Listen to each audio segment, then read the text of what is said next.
Senhor Deus, nosso Pai, Criador de tudo e todos.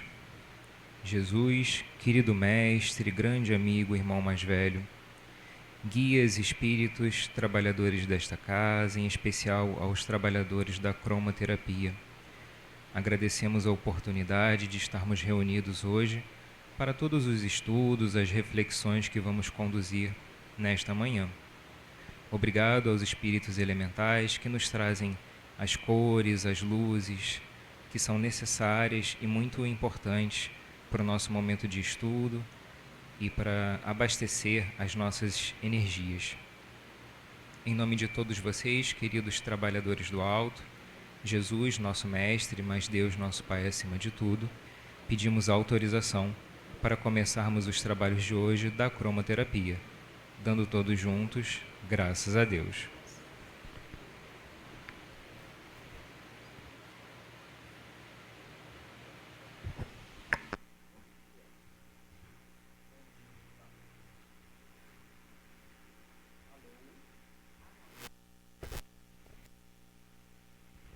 Alô? O que foi? Agora foi. Pronto. Hoje a gente tem que gravar porque estamos sem internet, então. Bom dia. Tá tudo meio corrido aqui, mas vamos lá. Uma coisa de cada vez.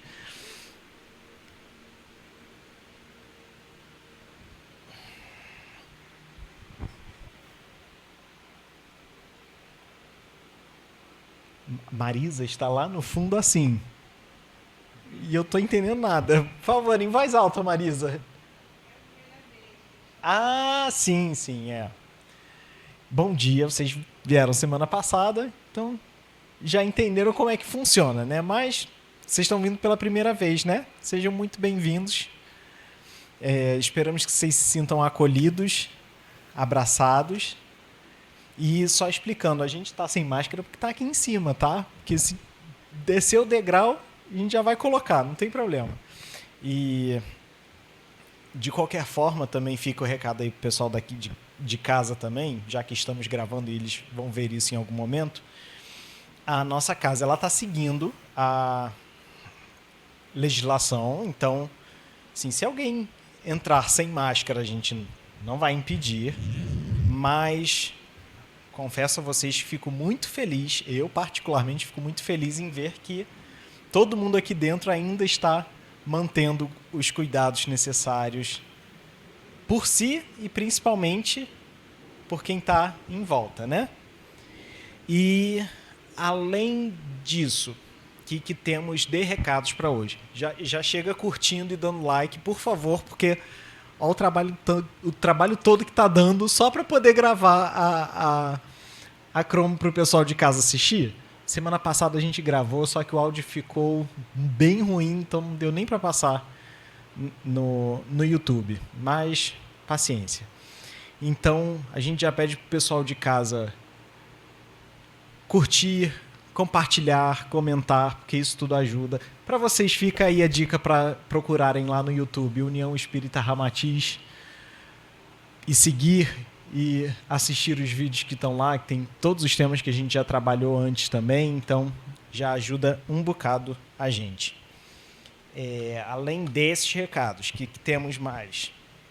Lá no nosso site, que é uniãoespíritaramatiz.org, lá tem um formulário de tratamento de cura por irradiação.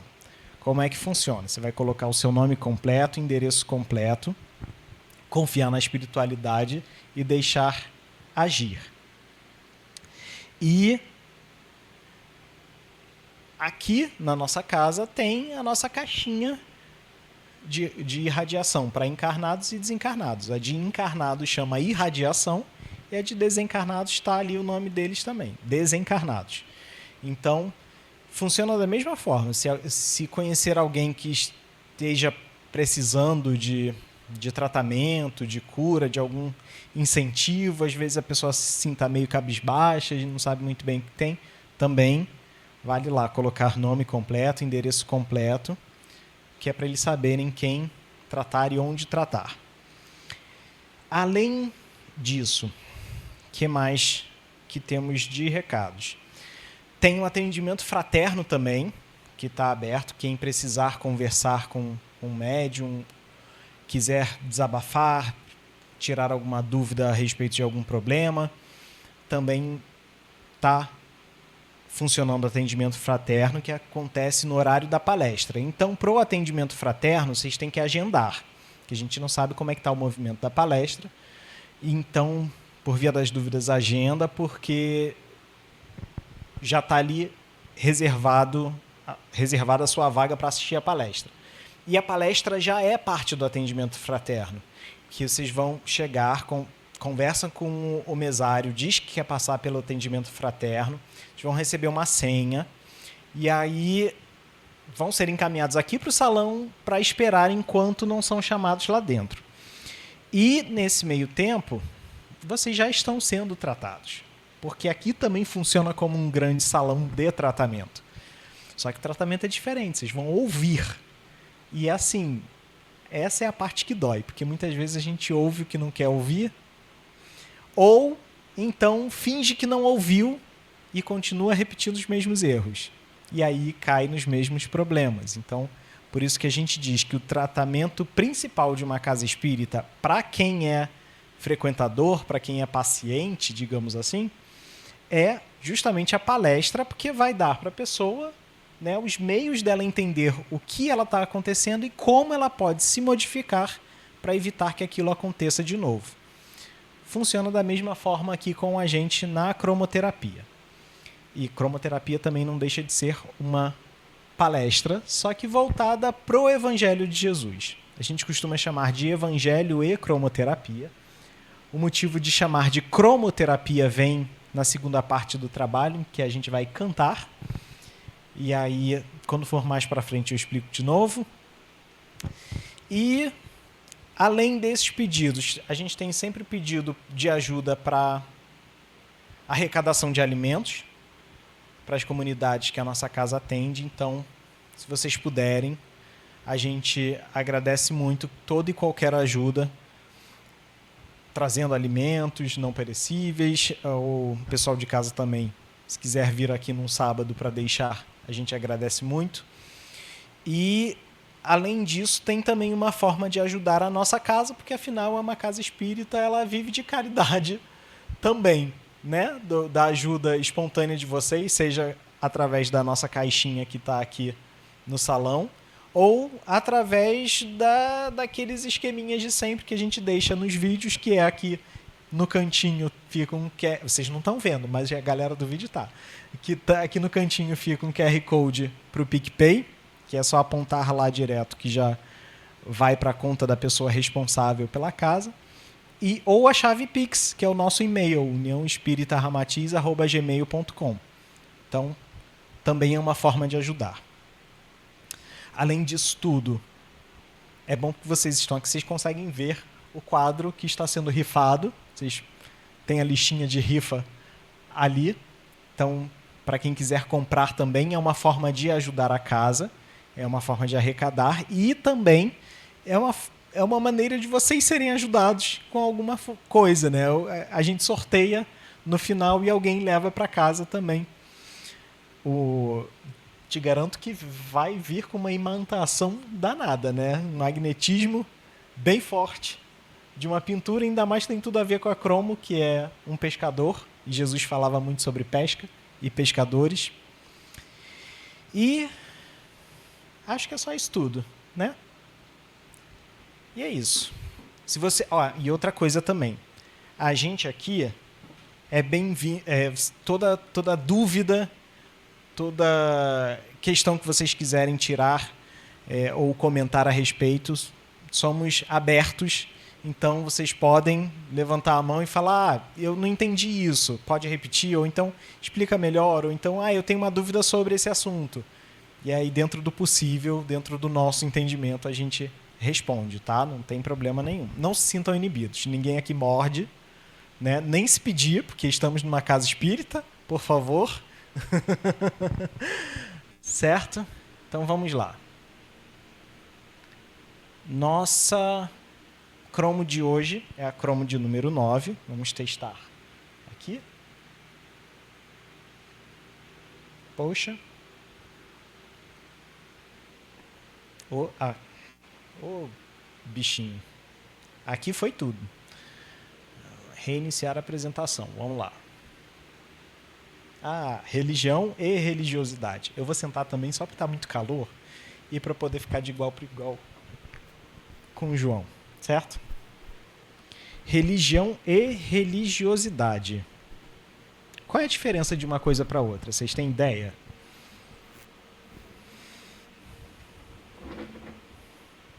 O que é religião?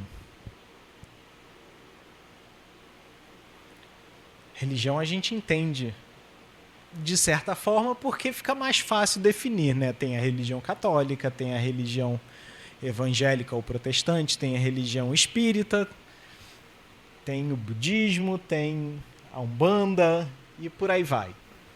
É mais fácil de entender o que é religião, porque a gente já entende como um conjunto e está tudo dentro daquele pacote. Mas então o que é religiosidade? Aí já entra uma outra questão, né? É a mesma coisa? Mas fica meio perdido a gente entender o que é uma coisa e o que é outra, né? Vamos dizer assim, eu lembro de ter há um tempo atrás, ter lido sobre, visto alguma coisa a respeito que comparava assim, a religião como sendo uma garrafa. Digamos assim, esse vidro de álcool em gel aqui. A religião é esse vidro, está tudo aqui dentro. Ele tem uma forma, ele tem instruções, ele tem, enfim, número de lote, está tudo registrado aqui. Religiosidade é o que está dentro. Ou seja, é tudo aquilo que dá o corpo. É tudo aquilo que embasa a religião. Sem o álcool em gel aqui dentro, isso daqui não teria uma utilidade, né? Então, qual é a diferença entre uma coisa e outra? É porque na religião a gente se prende muito na garrafa. Na religiosidade a gente busca entender o que está dentro, o conteúdo. Se fosse uma bebida, se fosse, por exemplo, a taça aqui, a taça seria a religião, a água que eu bebo seria a religiosidade. Até, né? Uhum. Por alto é isso, mas vamos ver o que tem além. Vai ter que ser na mão mesmo. Vamos lá.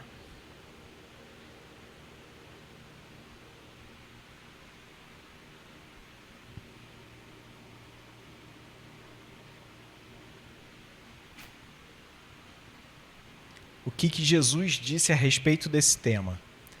Nenhum servo doméstico pode servir a dois senhores, pois ou odiará um e amará o outro, ou se apegará a um e desprezará o outro. Não podeis servir a Deus e às riquezas. Está no Evangelho de Jesus, segundo Lucas, capítulo 16, versículo 13. E numas traduções antigas está não podeis servir a Deus e a Mamon, né? O que é mamão? Mamão? Mamão, a fruta. Ou mamão, a fruta. É tudo que representa a matéria, né? Ou seja, ou você se dedica às coisas de Deus ou às coisas do mundo. Não dá para fazer as duas coisas ao mesmo tempo, né? Mas aí vamos trazer uns problemas para a gente entender. Mas aí assim, tá. Mas se a gente se dedicar só a um, não vai trazer problema para o outro? Pois é. Essa é uma daquelas passagens, né, que quando o mestre falava e a gente ficava olhando assim e falava assim, caramba, e agora, né? Tem uma pegadinha aí, né? Aquela coisa assim. Durante essa primeira hora e meia, a gente vai tratar exatamente de como separa uma coisa da outra. O que é a vida que é a respeito das riquezas e o que é a respeito de Deus. É justamente tentar fazer com que essa frase de Jesus, essa máxima de Jesus, chegue ao entendimento da melhor forma possível, mostrando a diferença entre religião, religiosidade e como é que a gente trata isso tudo, certo? Então vamos lá. A gente nem se apresentou pro pessoal novo que está chegando, né? Eu me chamo João Marcelo e esse é o Anderson. Prazer. Você vê que... Olha como a Márcia faz falta. Márcia, ela é a... Eu vou ter que ficar em pé, porque eu vou ter que ficar fechando o negócio ali o tempo todo. A Márcia é quem costuma fazer esse trabalho também junto com a gente, mas ela precisou tirar um período de licença. Aliás, beijo, Márcia. Espero que esteja tudo bem. E ela costuma receber as pessoas assim educadamente, se apresentando, perguntando o nome das pessoas. E você vê como minha cabeça é avoada porque eu deixei passar isso tudo, né? Mas, enfim, no final a gente se apresenta também. Que aí pelo menos não toma o tempo do povo de casa, certo? Então vamos lá. O que Jesus disse a respeito desse tema? A começar pela seguinte informação: estamos reencarnados. O que é estar reencarnado? Vamos para a referência? Uhum.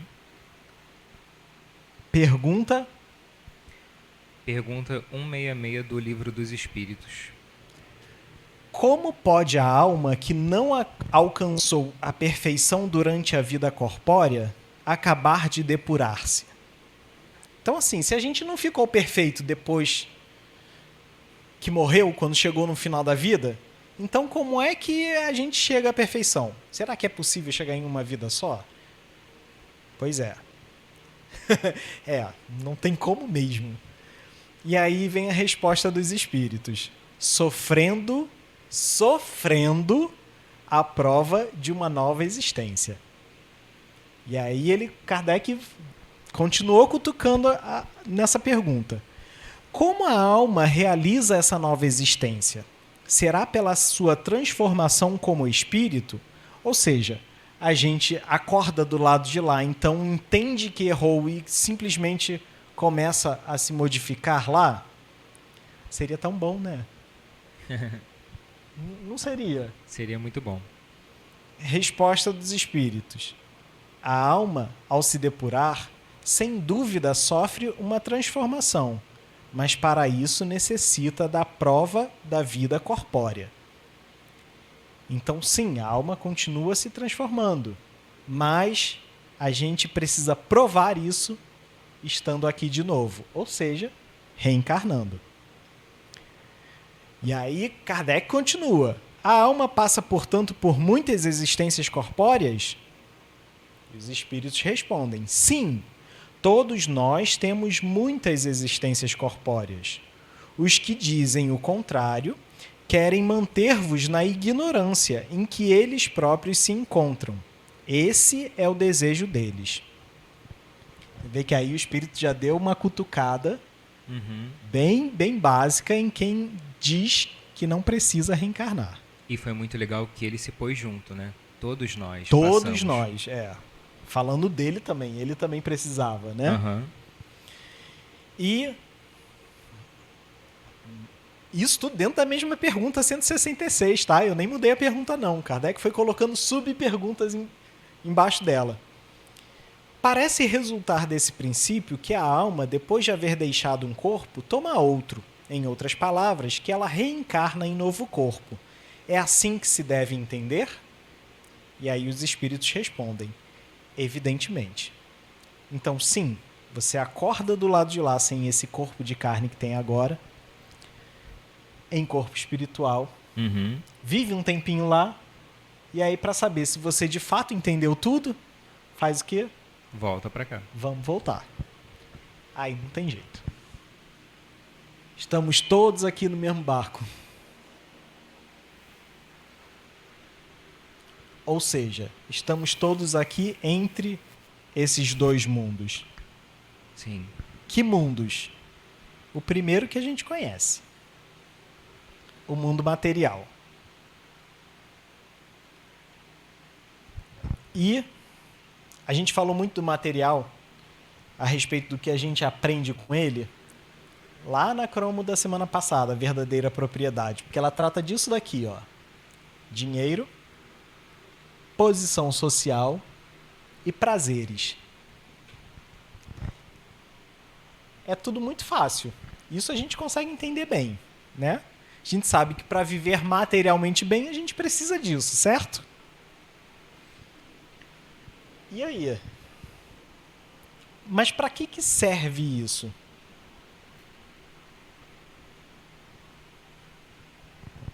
Para garantir um sucesso na vida? Esses são valores, né, que nós criamos aqui nesse mundo de matéria.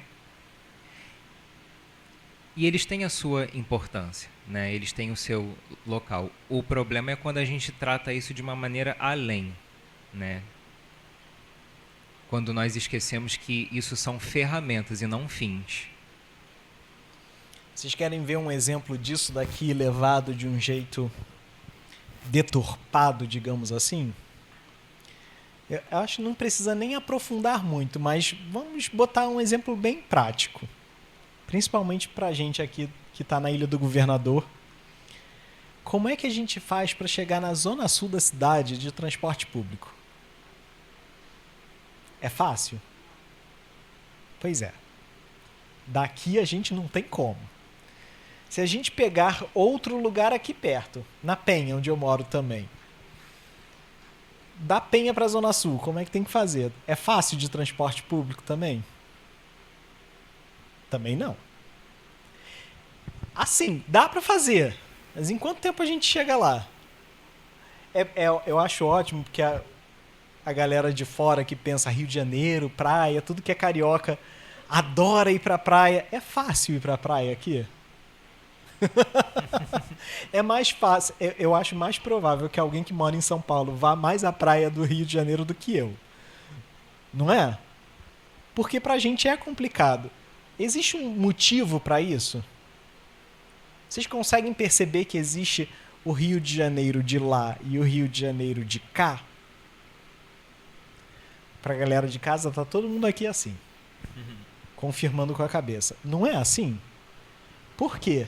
Isso tudo tem a ver com dinheiro, com posição social e com os prazeres que são liberados para cada região, digamos assim. O nosso é bem limitado comparado ao de lá, né?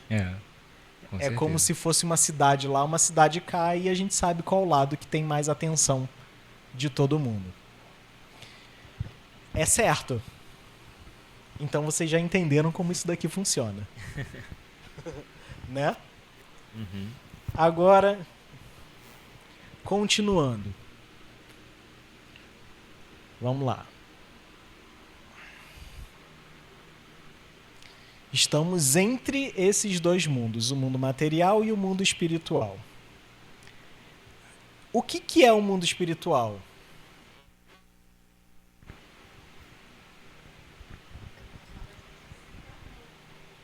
Quando a gente desencarnou, vai morar no mundo espiritual. Sim, basicamente é isso. De uma forma rápida, respondido de um jeito rápido, é basicamente isso. Mas assim, lá tem dinheiro, posição social e prazeres?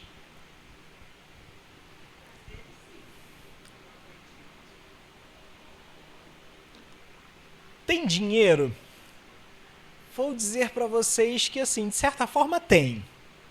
Se a gente lembrar lá de nosso lar dos bônus horas, né, Vera?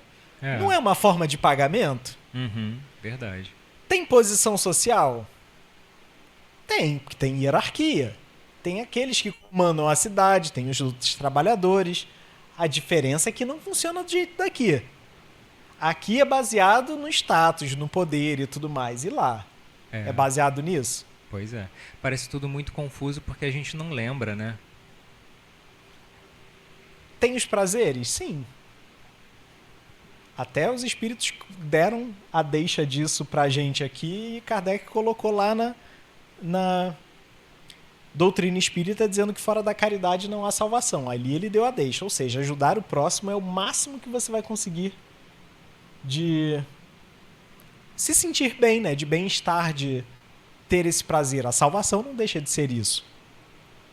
Mas colocando isso de outra forma, o dinheiro... computador, obrigado. Para o dinheiro, a gente precisa de entendimento. Ou seja, a gente precisa entender como as coisas funcionam, né? Obediência às leis é o que determina a nossa posição social do lado de lá. E o que mostra se a gente consegue entender o que é prazer é justamente a nossa evolução. Sim. Né? E aí o João tem uma historinha que ele, enquanto a gente estava estudando o tema ontem, ele lembrou de um detalhezinho que ele sempre ouvia aqui nas antigas palestras da casa. Lembra? Era o que mesmo? Esqueci. Tá, cola aí. Aqui, ó.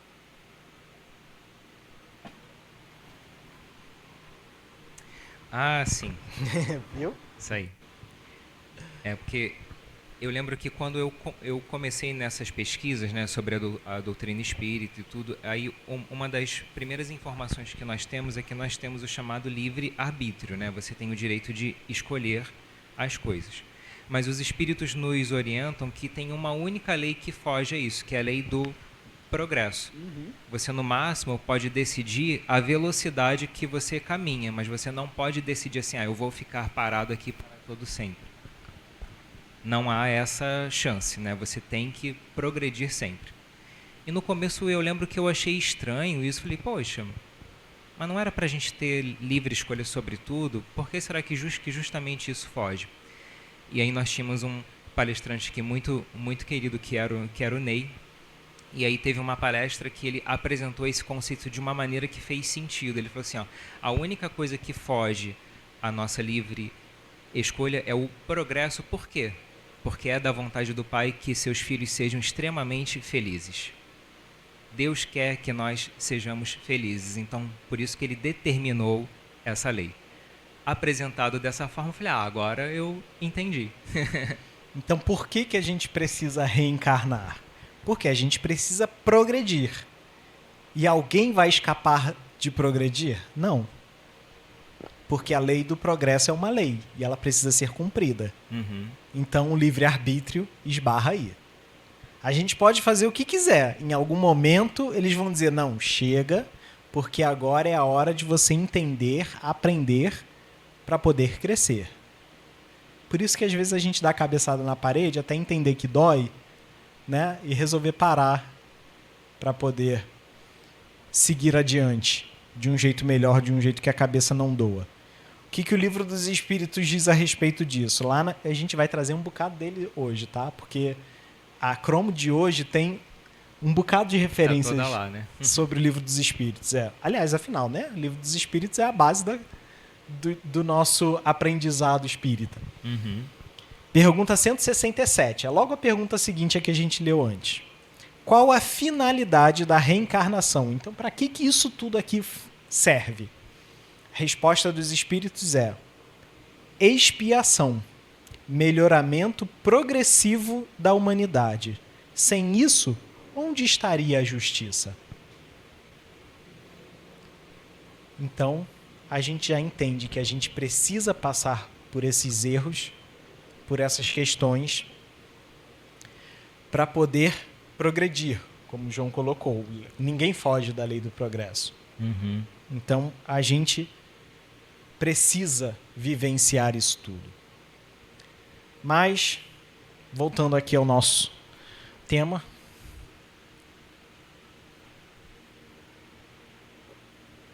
Opa!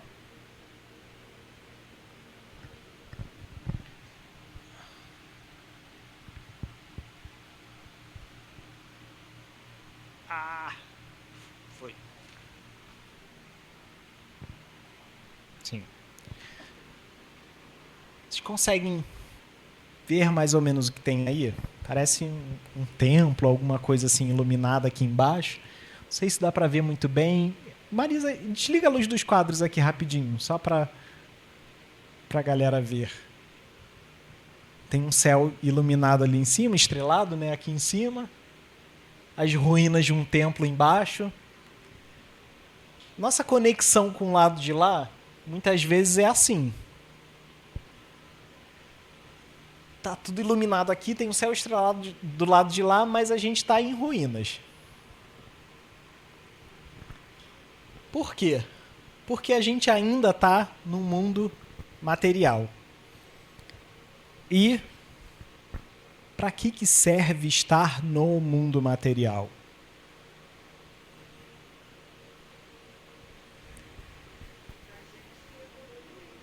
Para a gente evoluir. Tá. Vamos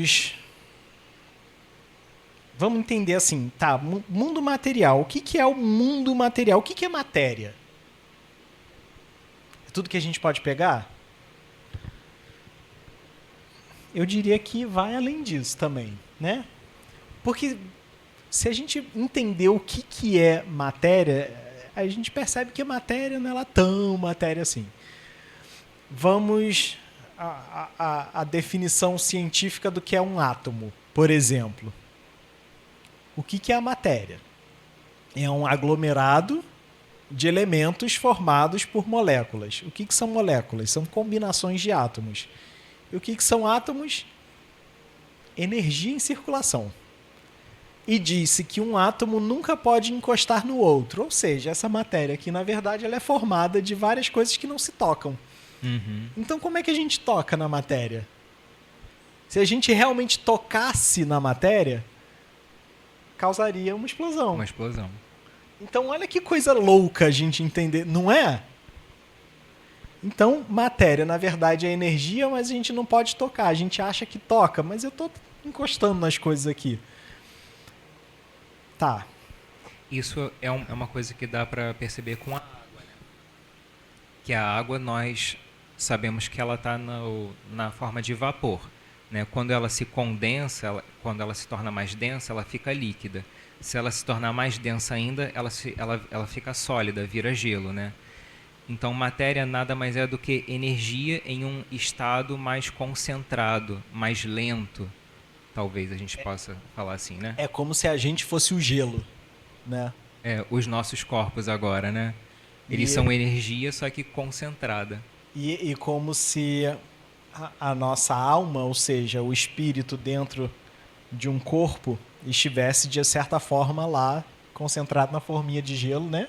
Uhum. E quando a gente passa para o lado de lá, seria água ou seria o vapor? Boa pergunta. Eu acho que talvez seria água por conta do perispírito, né? Que o perispírito é matéria ainda. Eu entendo assim também. Ou seja, quando a gente passa para o mundo espiritual, a gente nem é o vaporzinho ainda. A gente se torna água. Porque a gente ainda tem um revestimento para poder caminhar no mundo, só que do lado de lá. Mas vamos lá. Livro dos Espíritos, pergunta número 22. Define-se geralmente a matéria como aquilo que tem extensão, que pode impressionar os nossos sentidos, que é impenetrável. Ou seja, a gente consegue entender, a gente consegue medir e a gente não consegue atravessar. Eu colocar o dedo aqui, ele não vai sair do outro lado, né? Ou mesmo com a vista, né? Se você olha para a mesa, você não está vendo o chão. Exatamente. Né? A não ser, claro, que seja um material translúcido.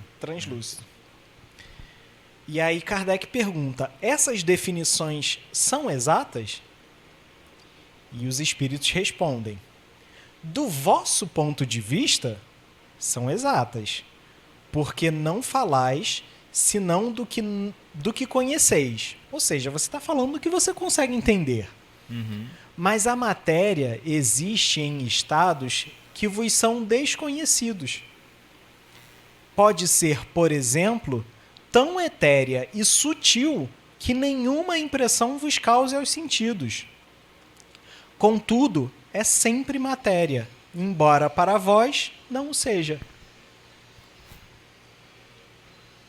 E aí? E nós temos um exemplo muito prático disso hoje aqui, né? Entre nós hoje temos espíritos aqui.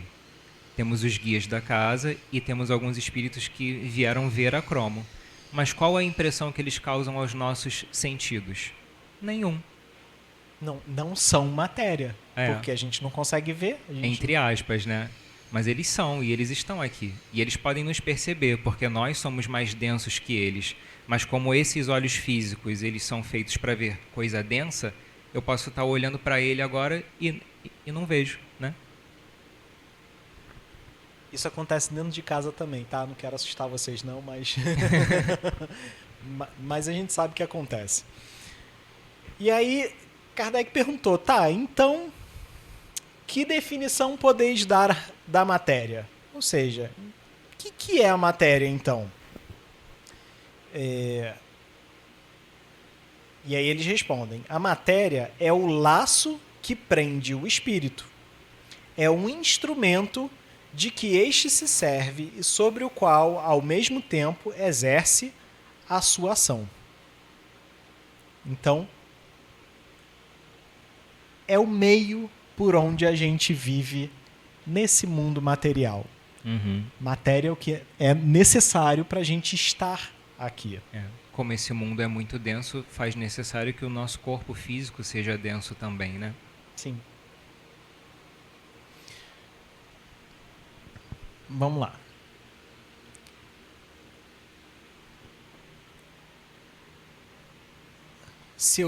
Ou seja, se é matéria, como a gente leu na pergunta, eu vejo, eu sinto, eu entendo.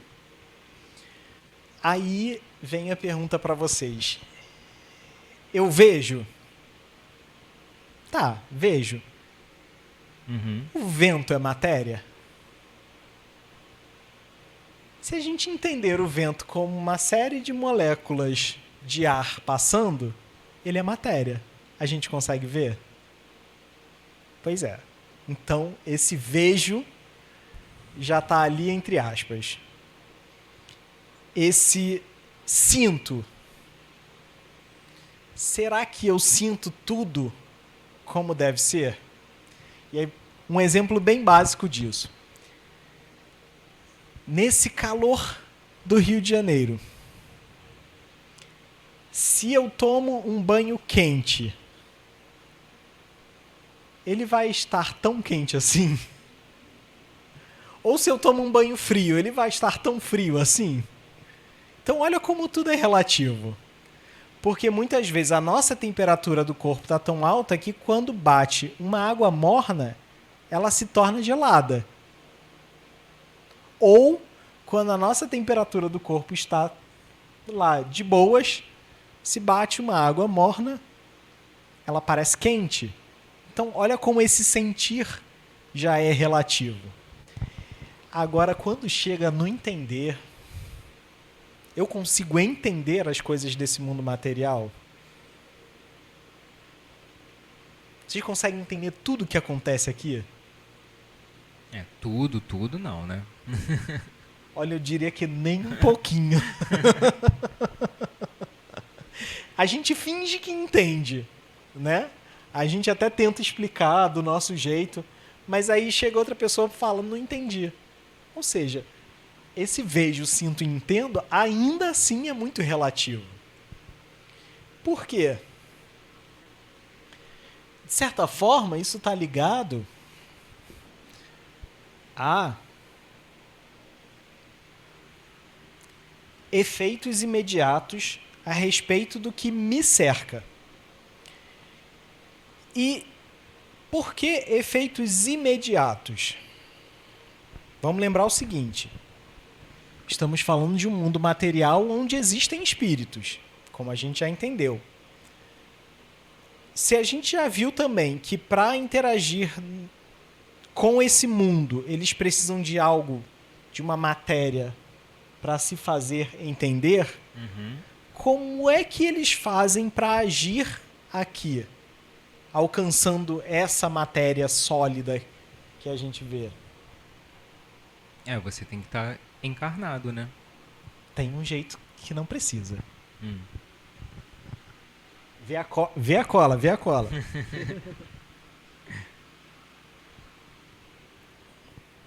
Ah, sim, pessoal, tem uma outra forma. É que essa outra forma é um pouco complicada, então assim, não é possível que isso seja feito sempre, né? Mas nós sabemos que tem centros espíritas que trabalham com essa questão de materialização de espíritos. Vocês já ouviram falar disso? Né? Isso é uma possibilidade, isso é real, só que é um trabalho muito grave, muito sério, porque você vai ter que manipular as energias de um médium que tem capacidade para doação, né? E ele vai estar doando aos espíritos guias. Então, assim, é possível, mas eles usam isso só em certos casos extremos, como, por exemplo, trabalhos de cura, né, para que os médicos lá possam se tornar densos aqui e atuar, ou então quando algum espírito guia mais alto precisa passar uma mensagem e ele precisa passar essa mensagem, por exemplo, em áudio, ele vai ter que falar. Aí para que a gente consiga ouvi-lo, ele vai plasmar toda essa, né, essa parte aqui de garganta, pregas vocais e tal, para que a gente possa ouvir a voz dele. Ou seja, eles precisam de alguma forma se revestir desses efeitos imediatos para que a gente consiga entender justamente o mundo que nos cerca, né? De outra forma, também dá para entender que eles usam de uma linguagem comum. Ou seja, o mundo material é repleto dessa linguagem comum. De muitas formas, ela é fácil de ser entendida. A gente consegue absorver mais rápido. A gente consegue entender mais rápido, ainda que leve um certo tempo. Por quê? Porque a gente está aqui. Porque é tudo de acordo com o que a gente entende aqui. Mas aí chega um probleminha. Deixa eu ver aqui a cola que eu botei na outra pergunta. Opa.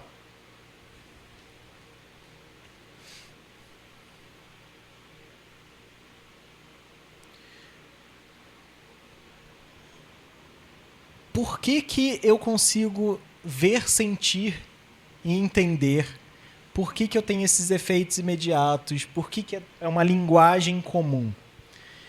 Aí vem a pergunta lá do Livro dos Espíritos a respeito do materialismo, ou seja, desse mundo material que a gente está falando. Kardec bota assim para os espíritos: por que os anatomistas, os fisiologistas e, em geral, os que aprofundam as ciências naturais são tão frequentemente levados ao materialismo? Ou seja, por que eles respondem isso tudo de um jeito puramente material? E aí os espíritos respondem: o fisiologista refere tudo ao que vê. Ou seja, ele está preso no vejo, sinto e entendo. Está só ali. E por que isso? Orgulho dos homens, que julgam saber tudo e não admitem que alguma coisa possa ultrapassar o seu entendimento. Ou seja, se eu não consigo entender, se eu não consigo explicar, simplesmente não existe. Sua própria ciência, ou seja, esse entendimento de ver, explicar e entender, os torna presunçosos. Pensam que a natureza nada lhes pode ocultar. Então, por isso que a gente está muito preso nesse mundo material ainda. Por orgulho. E aí, continuando, ô bichinho.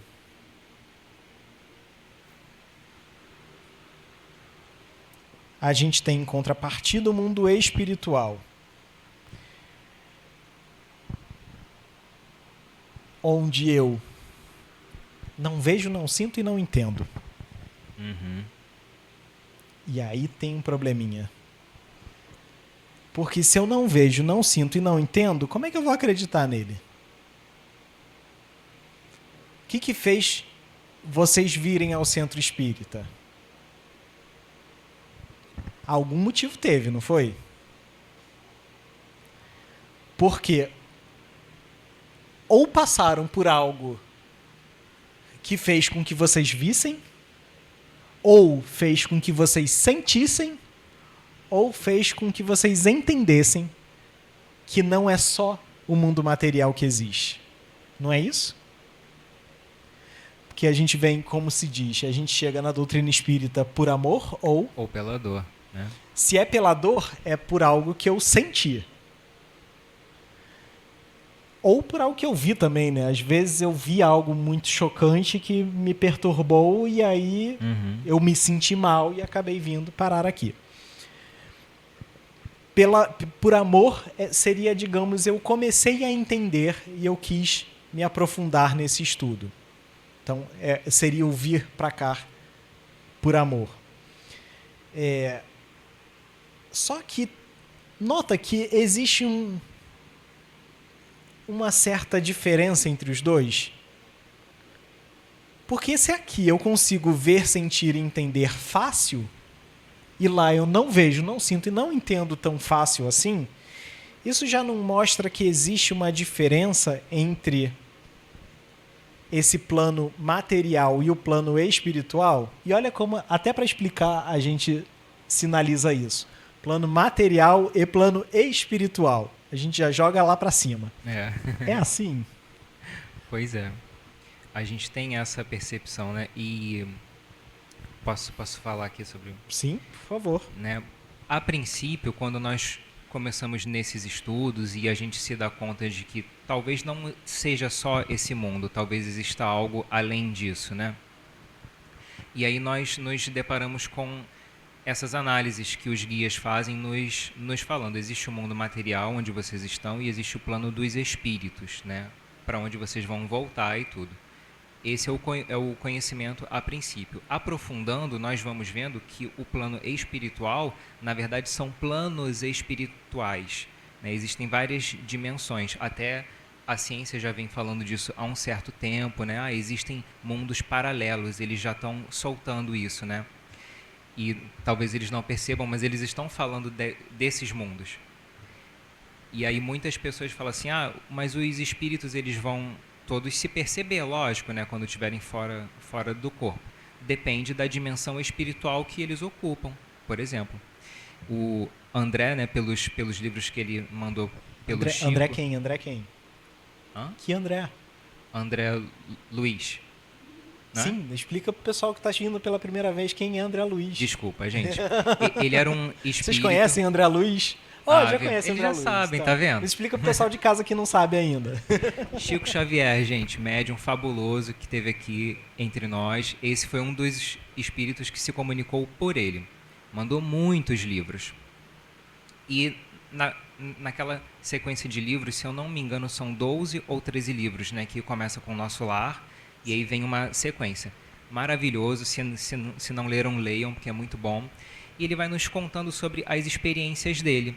E é muito legal porque ele chega lá muito parecido com todos nós, assim, meio perdidão, sem saber muito bem das coisas e tal. E lá que ele vai se situando, e nisso que ele se situa, ele compreende, ele gosta, ele vai buscando cada vez mais o seu crescimento.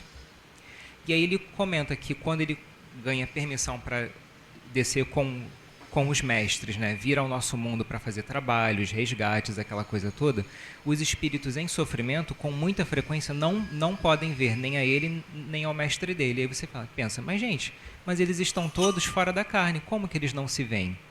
Porque eles estão no plano espiritual, mas estão em frequências vibratórias diferentes. É o que a gente pode falar, talvez estejam em dimensões diferentes. Né? Então, existem esses níveis. E aí o próprio André entende também que isso aconteceu com ele enquanto ele estava lá precisando de ajuda. Isso, porque quando ele estava lá nas regiões de sofrimento, ficou lá por muitos anos até que ele ganhou resgate. Né? E aí ele pergunta, poxa, vocês demoraram tantos anos para vir lá, mas como que foi isso? Aí eles falam para ele, não, a gente te visitava todos os dias. Todos os dias, mas eu nunca vi. Pois é, você estava numa frequência muito densa. Quando você conseguiu nos perceber, foi que a gente teve autorização para te recolher. Mas foram anos, né, que eles foram fazendo lá essa visita. Obrigado, Marisa. Então, só para a gente perceber, né, e às vezes até entre os encarnados nós temos isso também. Talvez não de percepção, assim, você está vendo que a pessoa está do seu lado. Mas quantas vezes a gente já tentou conversar com uma pessoa e você vê que ela não entendeu o que você disse?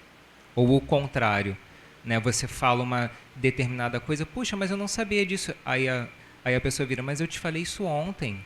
Lembra quando a gente sentou para lanchar e tudo, você falou? E estamos os dois encarnados. Mas como os espíritos naquela hora estavam em frequências diferentes, a pessoa falou, entrou aqui e saiu nesse. Você não ouviu, literalmente você não ouve. Um exemplo prático. E aí vale a pergunta para os médiuns. Quando vocês ouvem a... Pode vir, Marisa, não foge não. Quando vocês ouvem o mesmo tema, da mesma cromo ou palestra, pela segunda, pela terceira, pela quarta vez, é igual à primeira? Não é. É completamente diferente. Parece outra. Por mais que o tema se repita, por mais que a gente aqui diga as mesmas coisas, a gente muda um detalhezinho que parece que desperta, né, a nossa mente para, nossa, agora eu consegui entender. Sempre acrescentando mais. Isso aí. A gente faz de acordo com quem está aqui. Isso aí.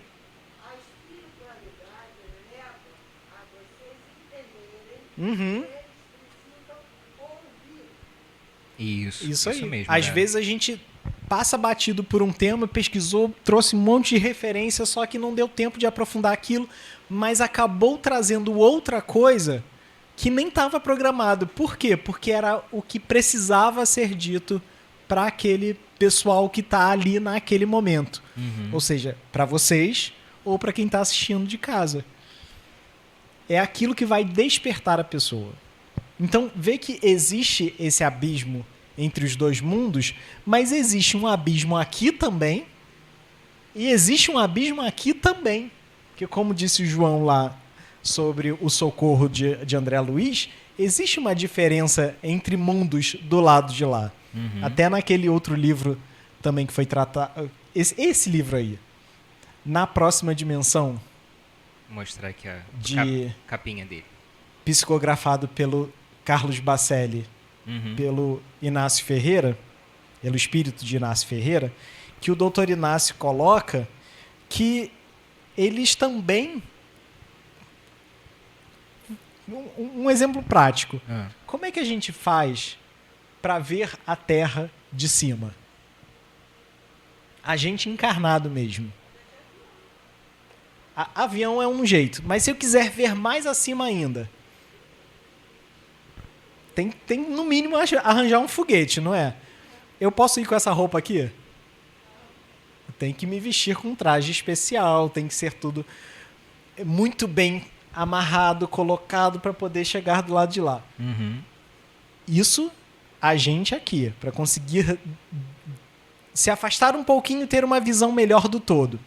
Vocês acham que do lado de lá acontece algo desse tipo?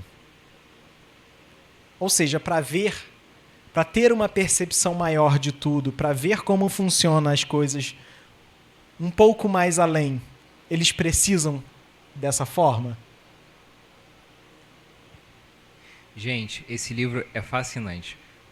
Porque, assim, ele tá numa colônia que, tipo assim como o nosso lar fica dentro do umbral, essa colônia dele fica também, só que fica um pouquinho mais abaixo. E aí eles estão conversando, né, sobre essa possibilidade das dimensões que são superiores, né, que nós só vamos para lá quando nós evoluirmos. Mas ele vira e pensa isso, que o Anderson disse. Gente, mas se os seres humanos encarnados já conseguiram criar máquinas que levam eles aonde os nossos corpos não podem ir, aqui isso nunca foi feito, nunca houve uma pesquisa nesse sentido, assim, de construir algum veículo que nos leve lá só para a gente ver e volta. Aí os mestres olham para ele e isso já está sendo pesquisado faz um tempão. O que tem lógica, né? Porque assim, se aqui na Terra nós somos uma cópia mal feita das coisas que tem lá, esses conceitos vêm de lá. E eles conversam sobre essa possibilidade, ó, está sendo feita essa pesquisa assim e tal, não sei o que, você quer participar disso? Ele fala assim, nossa, eu super quero, né? E no final do livro é que chega nessa hora que eles se deslocam para essa dimensão mais alta. Claro que eles não podem ficar lá muito, muito tempo, eles só vão lá, olham e tal, e voltam. Mas, gente, é uma coisa do outro mundo, né? Ele, no fim das contas, percebe que a melhor coisa é ficar com os pés no chão mesmo, né? Pois é, quando... Posso contar aquela Sim. do Chico? Teve uma vez que estava o Chico com o mentor dele, né? Emmanuel. E aí eles estavam conversando e tal, e o Emmanuel chama ele para uma viagem fora do corpo para que o Chico pudesse entender de uma maneira mais profunda os conceitos que ele estava passando sobre Jesus, o nosso mestre, aquela coisa toda. E ele vai. Aí o corpo físico do Chico dorme, ele tira ele do corpo, eles vão subindo, subindo, subindo, ele vai mostrando as questões, subindo, saem da terra, vão subindo cada vez mais e mais. Aí chega uma hora que ele fala assim: Emmanuel, chega, eu preciso voltar para casa, eu preciso tomar uma xícara de café. Eu preciso lembrar como é ser humano, pelo amor de Deus. Aí ele volta pro corpo dele. Porque, tipo assim, ele né, como se ele falasse, ele me conduziu além do que a minha mente suporta, não dá. Chegou nesse ponto, volta, né? Olha como isso funciona dentro do mundo material também. Vamos trazer Ramatiz agora para a conversa. Primeiro livro, primeira publicação de Ramatiz, A Vida em Marte e os Discos Voadores. Aí a gente olha para o lado da ciência, a NASA com um robozinho lá em Marte vendo tudo, mostrando que aquilo tudo é um grande deserto. A gente fica, mas por quê? Olha como a gente já esbarra nesse vejo aqui. Porque a vida em Marte acontece com a matéria de um estado tão sutil que não consegue ser captada por nós ainda. Da mesma forma que o mundo dos espíritos a gente ainda não consegue ver. E aí Hercílio mais pergunta a Ramatiz, né? Tá, ok, tem vida em Marte, mas então, será que eles não querem então falar com a gente? Por que, se a gente quer tanto falar com eles, então, será que eles não querem se comunicar com a gente também? E aí Ramatiz responde, sim, os marcianos querem entrar em contato abertamente com a Terra, mas ainda não tem permissão para isso. Ou seja, a gente é que ainda não está preparado para entender. A nossa mente é tão limitada que a gente está arranjando briga dentro do nosso planeta. Imagina se vem alguém de fora. Tem uma guerra rolando do outro lado do mundo por questões que, se a gente parar para analisar, acabam sendo banais. Que não seria muito mais fácil todo mundo se comportar, que nem professor quando chega em sala de aula que vê aquela bagunça acontecendo? Vamos todo mundo ficar sentado e ninguém fala mais nada, até todo mundo se respeitar e agir educadamente. Em teoria, isso é ótimo. Na prática, a gente sabe que não funciona assim. Nossa Senhora. Mas, né? Somos professores, a gente sabe como é que é. Não sei se vocês são também, mas já foram alunos, pelo menos, né? Então, não seria mais prático chegar e falar para todos esses líderes, esses governantes, assim, senta na sua cadeira e vai ficar aí até respeitar o coleguinha? Para todos, sem exceção. Não seria mais fácil? Se fizessem isso, não estaríamos numa relativa paz? Então, olha como a gente ainda tem uma dificuldade de lidar com as coisas daqui, desse mundo material. Por quê? Porque entender o mundo espiritual vai além disso. Eu preciso também começar a entender... Ô, bichinho, vamos... Hoje está difícil, gente.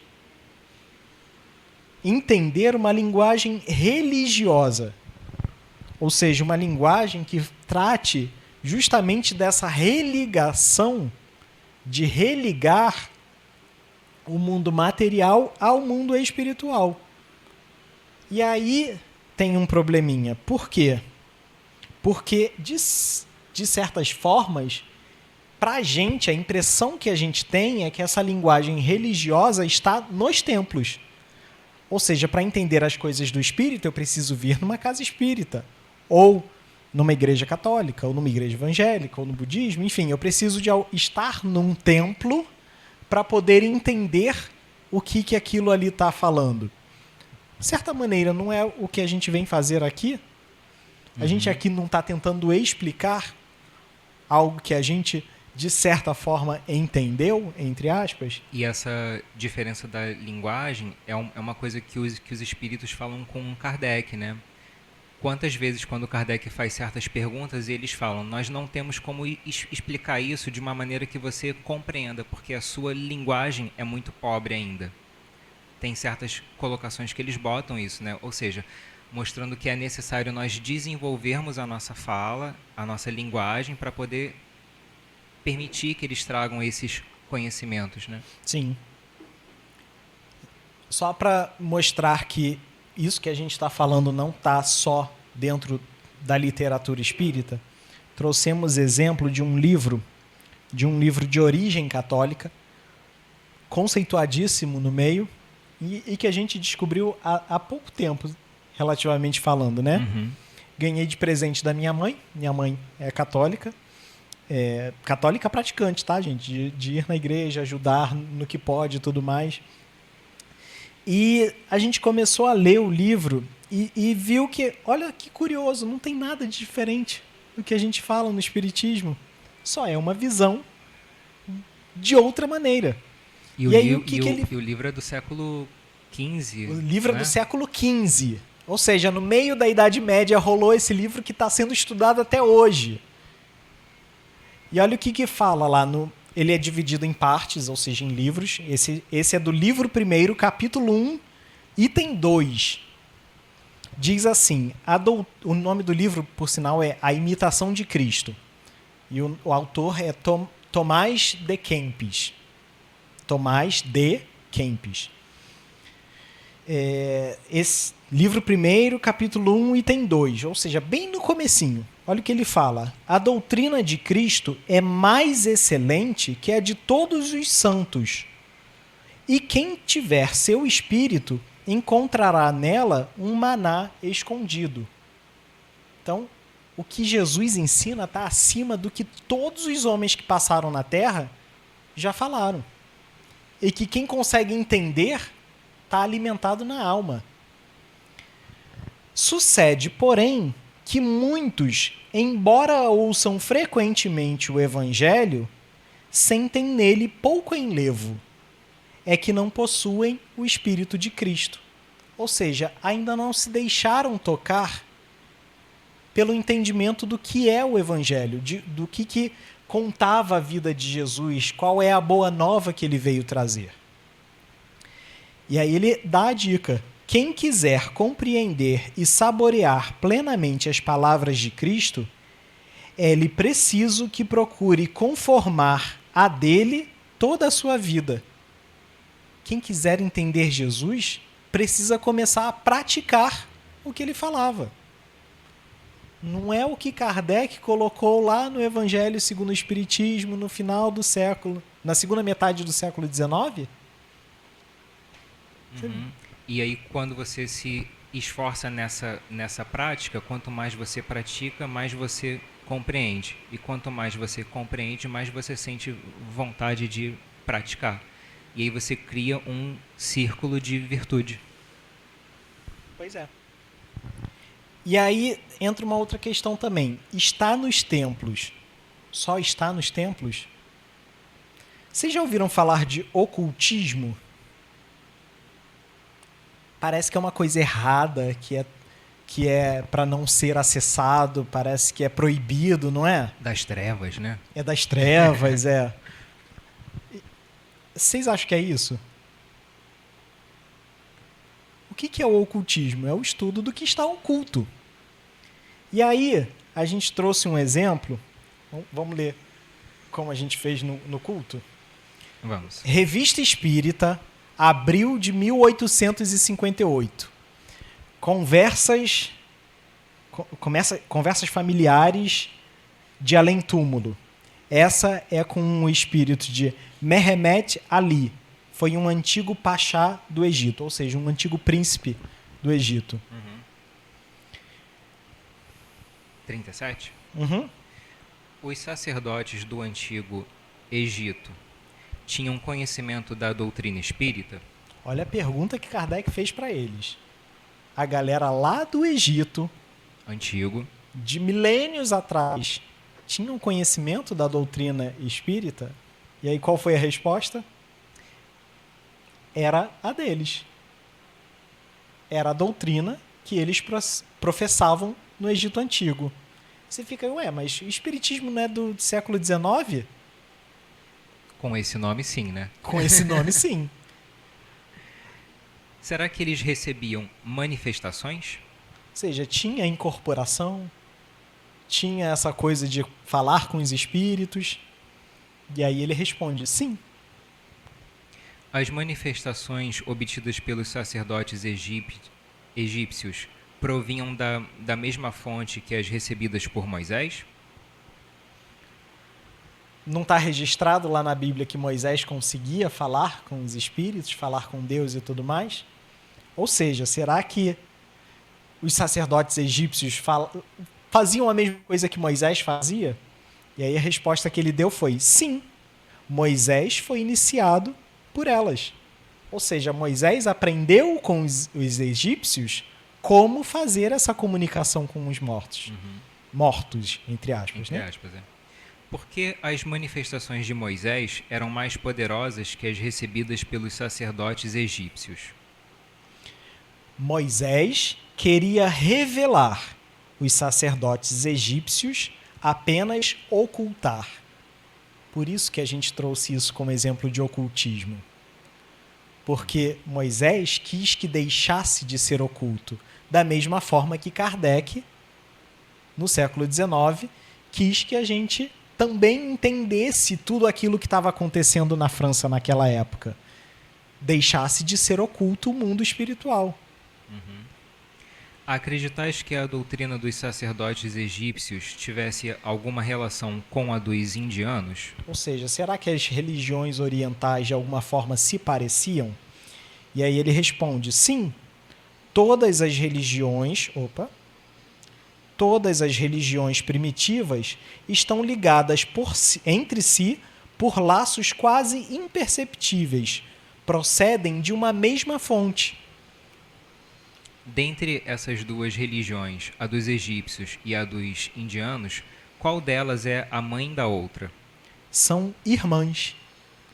Ou seja, elas vêm da mesma fonte e falam a mesma coisa de jeitos diferentes. Então, essa linguagem religiosa que está nos templos, na verdade, ela serve para mostrar que a gente, de vez em quando está lá. Ou seja, de vez em quando a gente consegue entender. De vez em quando a gente está aqui no centro espírita entendendo o que precisa fazer, entendendo o que está acontecendo. Agora, a questão é, saiu da porta e foi para casa. Continua sendo a mesma coisa? Fica a reflexão para cada um aí. Fica sendo a mesma coisa, porque assim, a gente teoricamente consegue se comportar muito bem da porta para dentro. Mas, na verdade, a gente é a pessoa lá de fora. A gente não é a pessoa daqui de dentro, não. Aqui a gente pode se fingir de santo. Mas aí chega do lado de lá, vê que não é bem assim. Não é? Quem é que a gente tem que ser? A pessoa daqui ou a pessoa de lá? Será que a gente tem que ser aqui a pessoa que é do lado de fora? Será que a gente tem que ser lá fora a pessoa que é aqui? Seria melhor, né? Então, olha como a gente vem para cá já sabendo que precisa buscar esse entendimento. Só que de vez em quando eu quero. E é muito curioso, né? Porque assim, dentro do centro, todos nós fazemos um esforço para sermos mais pacíficos, tranquilos, aquela coisa toda. E os espíritos falam, né? Se vocês conseguem fazer esse esforço dentro do centro, vocês conseguem fazer isso lá fora. É só querer. E aí tem tem uma fala que uma vez foi perguntada para um monge, né? Falou assim, monge, eu noto isso, que quando eu estou dentro do templo, eu consigo ser uma pessoa melhor, mas lá fora é outra coisa, né? Aí o monge vira pro discípulo e fala assim, mas não tem fora. Aí o discípulo parou para pensar assim, o que o monge está querendo falar, né? Não há fora, nós estamos no mundo sempre. No máximo eu estou aqui entre as paredes do templo, mas eu continuo no mundo, né? Então as escolhas são sempre minhas mesmo. Ou seja, o João acabou de dizer que, na verdade, a pessoa que a gente é lá fora é a pessoa que a gente é aqui dentro.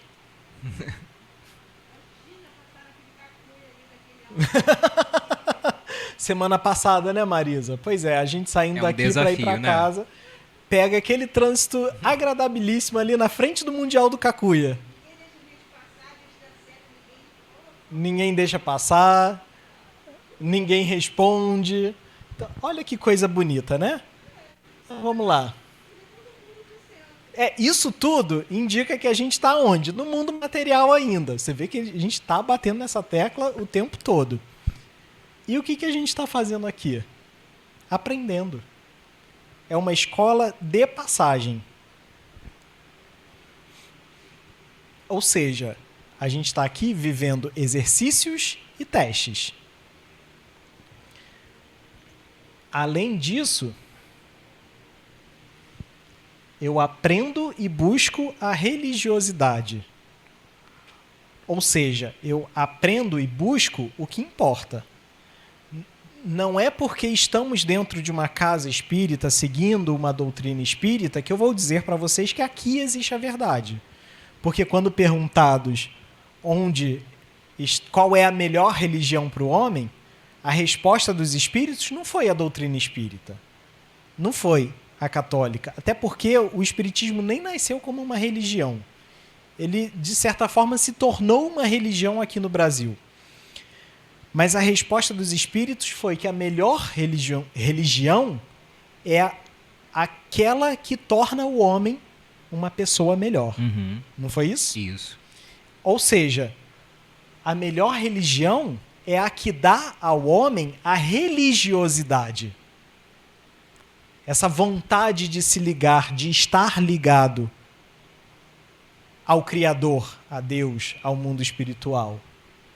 Então, por que o divino me atrai? Ou seja, por que, de certa forma, eu acabo sempre buscando a Deus? E aí vocês vêm e falam, não, mas nem todo mundo acredita, nem todo mundo quer saber disso, né?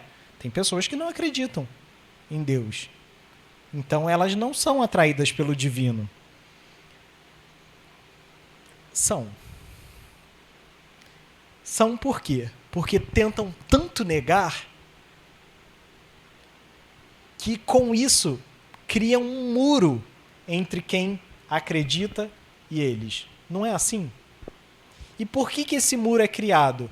Porque é uma forma de me blindar ao que eu não entendo.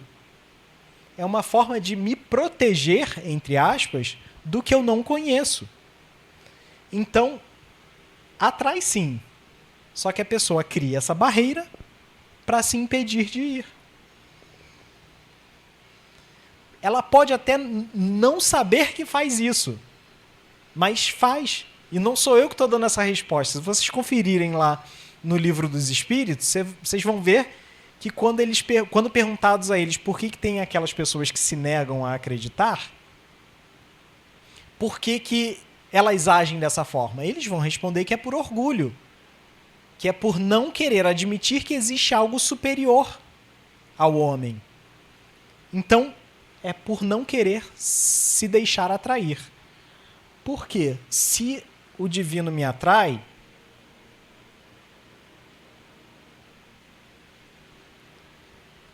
eu preciso conhecer mais, sentir mais e viver mais. Por quê? Porque eu tenho que entender que eu estou no mundo sem ser do mundo. A proposta é essa, né? Aí a gente volta lá naquele primeiro slide da máxima de Jesus, falando que a gente não pode servir a Deus e as riquezas. É isso o que ele estava falando. Eu estou no mundo material, mas eu não sou do mundo material. Porque, na verdade, o mundo material é uma extensão do mundo espiritual. Uhum. E todas as coisas que tem nesse mundo, elas não são para serem nossas posses eternas, elas são para serem nossos instrumentos. Quando eu compreendo isso, eu vou poder manusear as coisas do mundo, dinheiro mesmo, coisas assim, de uma maneira tranquila e sábia, né? Porque eu não estou apegado a elas. Eu entendo que isso é um instrumento para viver e trabalhar aqui, Uhum. né? Isso. Ou seja, eu entendo que o mundo material, na verdade, também é o mundo espiritual, só que é apresentado de uma forma diferente. É, de uma forma, a gente pode dizer assim, mais densa e talvez até mais simples, né? Porque como nós ainda somos seres simples, com todo respeito, né?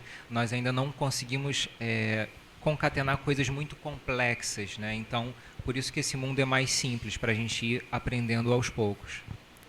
Dentro da escala dos mundos, que tem 5 divisões, ou seja, mundo primitivo, mundo de expiações e provas, mundo de regeneração, o mundo feliz e o mundo perfeito. Uhum. A gente está só no segundo ainda, É. passando para o terceiro, mas a gente ainda está no segundo, de expiações e provas. Então, olha o nosso chão ainda. Por isso que, como diz a Mariângela muito bem, a gente é só Zé Povinho ainda. É. Né? Isso. Isso aí. A religião é Isso o aí. instrumento que eu uso para ter religiosidade. Uhum. Se não fosse... Por Fala. isso que quem já tem ela não necessita, né, de uma religião. E não sei se vocês já viram assim, mas muitas vezes a gente vê pessoas que têm uma religiosidade muito grande e elas não frequentam igreja, templo, nada. Você fala assim, caraca, essa pessoa me dá um banho. Eu tô toda semana lá no centro e ela faz muito mais que eu, porque ela já entendeu isso. Como no livro que a gente está estudando nas terças-feiras, né, Vera? Que a Atanagildo conta, fica aí a dica ali, A Vida Além da Sepultura, também de Ramatiz com o auxílio de Atanagildo. Atanagildo conta que ele não seguia uma religião. Ele seguia várias. Ele ia e pescava o que ele via de bom em várias religiões diferentes. Ele não conta isso? Ou seja, ele estava praticando a religiosidade. Acho que a Laura estava querendo falar mais alguma coisa. Diga. Alguém quer falar, comentar alguma Não? coisa? Não? Hã? É a mesma coisa? Tá. E aí agora vamos à parábola que tem a ver com o tema de hoje, que é a parábola dos vinhateiros homicidas. Nome feio, né? Dos cultivadores de vinho assassinos. Basicamente é isso mesmo. O que ela conta pra gente? Ouvi outra parábola, ou seja, Jesus estava explicando a respeito de religião e religiosidade de acordo com esse conto. Havia um homem, senhor de casa, que plantou uma vinha, circundou-a com uma cerca, cavou nela um lagar. Lagar é tipo um fosso por onde a água escorre para poder não encharcar demais, enfim. Construiu uma torre, arrendou a agricultores e ausentou-se do seu país. E a torre ainda era para poder você ver o campo mais alto, ver tudo que está acontecendo, enfim. Arrendou-a a agricultores e ausentou-se do seu país. Quando se aproximou o tempo dos frutos, enviou seus servos aos agricultores para receber seus frutos. Afinal, aquela terra tinha um dono, né? Ele arrendou. E os agricultores, tomando os seus servos, açoitaram a um, mataram a outro e apedrejaram o outro. Sim, não, isso tudo aqui é meu, vai continuar sendo meu.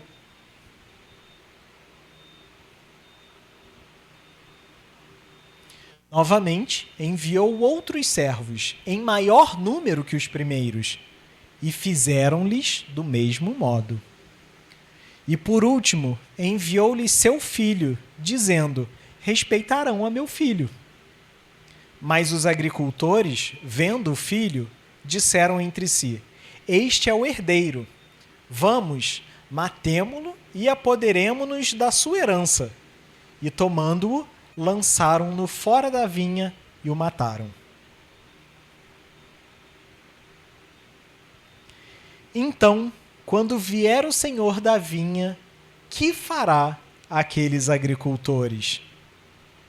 E aí responderam a Jesus: fará perecer horrivelmente os malvados e arrendará a vinha a outros agricultores que lhe entregarão os frutos a seu tempo.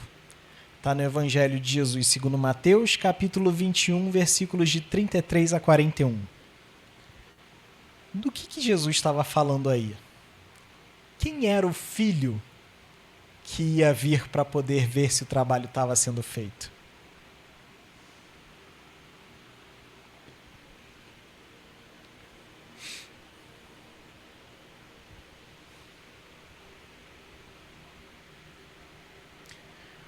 Quem era o proprietário da vinha?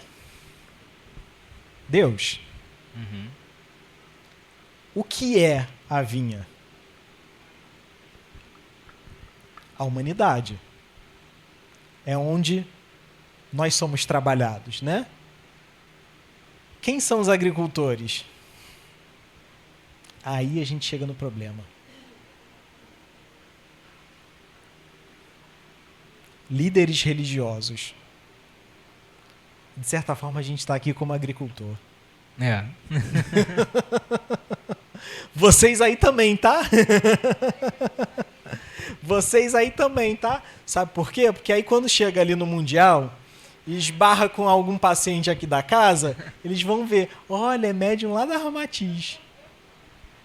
Aí, E aí qual a primeira coisa que eles fazem? Eles chegam para dar oi assim: oi, tudo bom? Olha pro carrinho, né, para ver. Será que ele tá comprando? Ficam de olho para ver se você não vai gritar com alguém, se não vai furar fila, tá?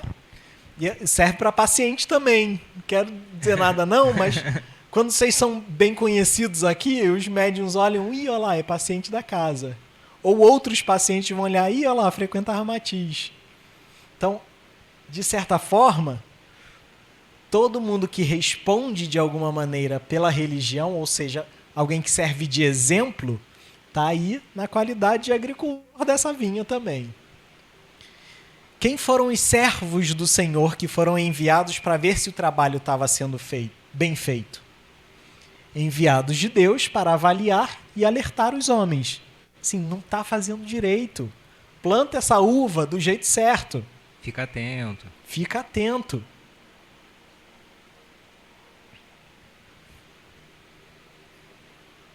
E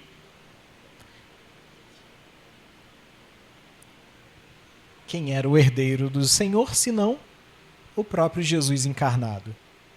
Ou seja, Jesus estava contando uma parábola a respeito do que aconteceria com ele. Ele estava falando da morte dele. Ele já sabia o que fariam com ele. E aí ele pergunta, né? Mas tá, quando chegar a hora que o proprietário da vinha for até esses agricultores que arrendaram e pedir para prestar contas. Não, agora diz aí o que vocês fizeram. Mataram todos os que vieram antes, mataram meu filho, mas agora vocês não vão ter como me matar, não. E aí, o que vai acontecer? E aí eles deram a resposta, né, dizendo que eles arrendariam a vinha a outros agricultores, ou seja, que os líderes religiosos se renovam, justamente para ajudar a humanidade a frutificar os valores espirituais. Uhum. Se a gente não fizer a coisa certa, vai vir outro que vai fazer. Ou seja, ser um líder religioso não é símbolo de status, não quer dizer posição social. Sim. Quer dizer simplesmente que a gente tem que fazer o certo e conduzir certo as pessoas à nossa volta. porque senão vai ter alguém que vai tomar o nosso lugar. Uhum. E isso é uma coisa muito curiosa sobre as casas espíritas, né? Que de tempos em tempos um dos médiuns pode ser convidado para participar de algum trabalho, seja ele qual for. E, a princípio, o médium pode ficar assim, imagina, quem sou eu, não sei o quê, eu não tenho essa capacidade para, tal. Mas o pensamento certo não é esse. Os guias, eles não nos convidam porque nós somos o máximo.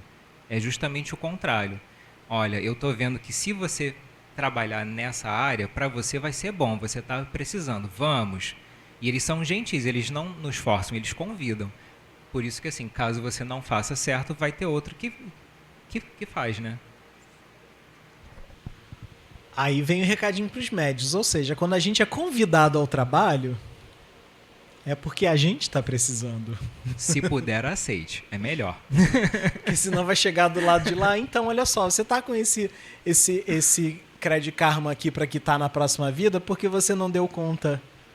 Boletos. Você não quis nessa última. E ainda mais nesse período que a gente está agora, de transição, de provas e expiações para mundo de regeneração. A gente está no olho do furacão. Talvez essa seja a última oportunidade que a gente tem de ser a melhor pessoa que a gente pode para garantir que a gente vai ficar num mundo melhor nas próximas encarnações. Uhum. E aí o que a gente faz? Nem sempre a gente aceita, né? Não é melhor fazer o melhor que dá enquanto está aqui? Pois é. Então fica a dica aí. Fica a dica para o povo de casa também. E esse é o momento, como eu disse para vocês que estão vindo pela primeira vez, em que a gente pratica a cromoterapia em si. O que faremos agora? Nós vamos cantar. E esse é o momento que a gente também se despede do pessoal de casa. Então, muito obrigado por ter assistido. Fica aí a dica para vocês de acompanharem a playlist de número 1, que está aqui no canal também. Dentro do YouTube, vocês vão lá na nossa página, tem playlists, músicas de evangelioterapia. Recomendamos a de número 1. E para quem quiser preferir ouvir outras além dessas recomendadas, tem lá no Spotify músicas de evangelioterapia. Também dá para procurar, vocês vão ver lá o símbolozinho da nossa casa, União Espírita Ramatiz, ou UER. É só botar para tocar. Por que a gente fala de música? Por que isso é cromoterapia? Porque enquanto a gente canta, a gente produz notas musicais, certo? Cada nota musical tem uma frequência de vibração, que corresponde a uma frequência de cor. Lembrando que lá são 7 notas musicais, são 7 cores no arco-íris, então, dentro do espectro de cores que a gente consegue enxergar, né?